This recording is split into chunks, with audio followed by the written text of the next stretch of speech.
Hello everyone, my name is Mustafa Kıvanç. Today I will be talking about the flexible manufacturing systems. First of all, I want to start with explaining what is a flexible manufacturing system or shortly FMS. FMS is a manufacturing technology, and as the name implies, it's a flexible automation in which all the major elements of production uh, linked together by a material handling system, and this system controlled by a computer. And it is first utilized in the late 60s, and the motivation behind the FMS is the competitiveness. In other words, ability to respond quick change in market. In this figure taken from the book, you can see an illustration of an FMS.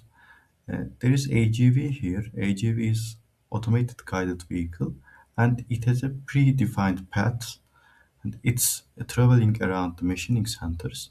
In these machining centers, some operations such as uh, grinding, milling, drilling, etc., taking place, and this system is controlled by a computer. We talked about the flexibility, and flexibility has some major components. But I want you to focus on the first two components, which are the machine flexibility and routing flexibility.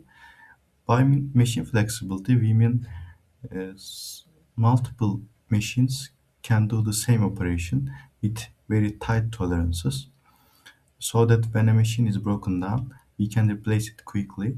So it gives us some flexibility. And by routing flexibility, when we change that machine, we can change the routing of a product. And what are the some components of an FMS? They are manufacturing cells, automated material handling system, and central computer control.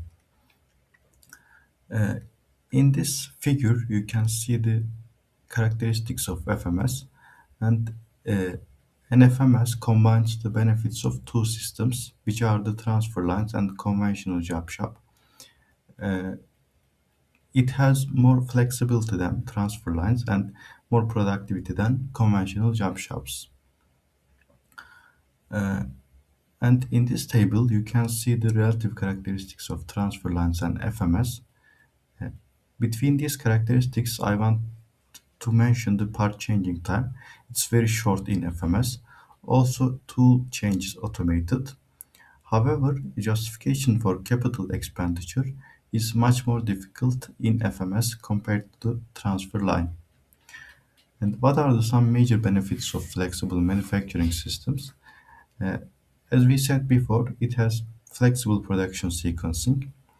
Since all the operations are conducted by machines, we need less people, so it results reduction of direct labor and also inventories. Uh, we try to reduce the throughput time and cycle time as industrial engineers, and downtimes is an obstacle for us. So with FMS, it enables quick changeovers and try to reduce the downtime. Also, since there is no more human error taking place, we may have more reliable products and increase the system reliability. Some drawbacks of flexible manufacturing systems are seen in this slide. The main drawback is the high capitalization and equipment costs because uh, it costs some millions of dollars. They are very expensive. We said that we need less people, but we need more skilled technicians. And also, it's not very suitable for low and high production rates, and we will come to that point later. In this video, I wanted to show you an example of automation and flexibility supporting FMS principles. It's not directly FMS, but shows some core characteristics of FMS.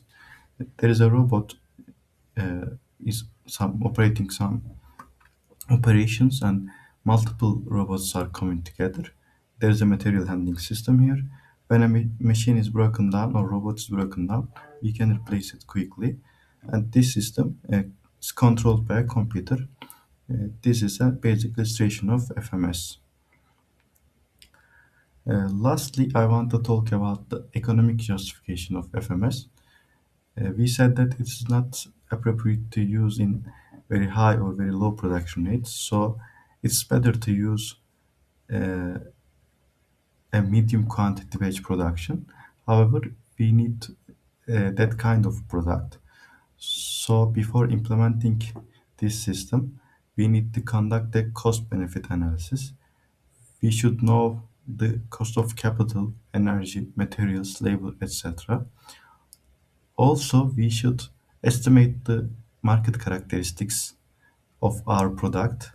What are the uh, anticipated fluctuations in demand, etc. And lastly, we need to consider the time and effort required before implementing this system. Uh, so that's all. Thank you for your attention. If you have any questions, I would like to answer them.